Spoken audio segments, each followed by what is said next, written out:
If you're planning to build your home in the next 5 years, these common mistakes could end up costing you thousands of dollars. I'm Chris with Williams Contracting, and today we're talking about why most home building projects fail and how to avoid it. The number one mistake most homeowners make when starting a new home construction project is not having a clear plan for not just the building, but also all the specs and finishes they're putting into their home. It's really important to understand what the style of the home is going to be, what the products are that you're purchasing, the cost, the quality of the finishes, and all of the items that go into the home outside of just the walls, floor, and roof. Typically, if a client had an idea they wanted to do, they may have to go to the architect who drew the house and then take that and go to the builder and then probably go to one of the vendors to do product selection for that change. And so the homeowner is required to talk to 3, 4, 5 different companies and people just to get one new idea implemented. In design build, they talk to the contact at the design build company, and that person takes it and makes all of those things happen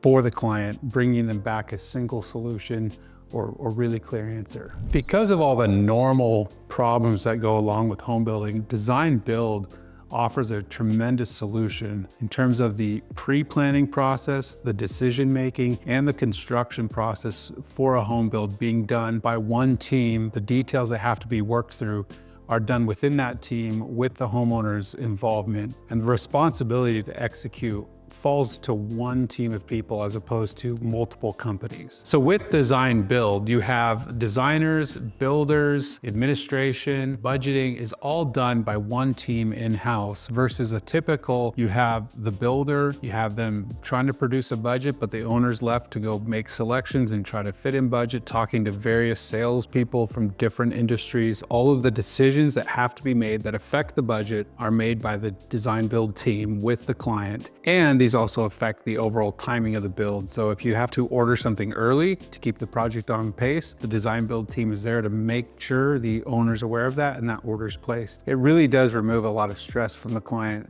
because they know when things are happening and they see the progress on a week in, week out basis. One great example of how design build benefited our clients and saved her thousands of dollars is she had a particular style she wanted her kitchen to be, but her budget didn't allow us just to go full custom on all the cabinetry. So our designer found a stock cabinet that the client loved the finish of. We took 2 elements and custom built an open shelf and a hood cover, had our woodworker install those items along with the stock cabinetry. The kitchen has a beautiful custom look, saved her about $35,000 from would have cost to do full custom. She loves it. We think it looks beautiful. If that same client would have went with a traditional build style, she would have been stuck to the options that they had available for her budget. With design build, we took the budget she had, took the options we had, but then added those couple of custom elements that totally elevated the space, made it a beautiful kitchen, and she is just in love with the fact that she got the elements in her kitchen that were really important to her.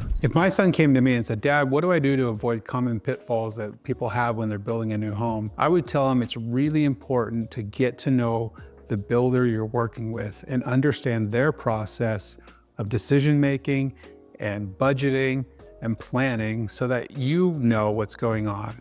You want somebody who can help educate you on their process and how they do it so you really understand what's going on and you're in control of the build as opposed to being dragged along. You're probably thinking at this point, Chris, that sounds wonderful, but what does it really look like on paper? So we put together an example from our real projects of what contract, blueprints, design sheets, cost sheets, and spec books look like and should look like for anyone building a home. So you have all the detail in one place to know you're making a great decision and have the confidence to build a beautiful home. You can find a link to all that information in the description below. Now that you've learned about the common pitfalls to avoid, in our next video, we're going to talk about choosing the right team and what every team member's role is in creating a beautiful home.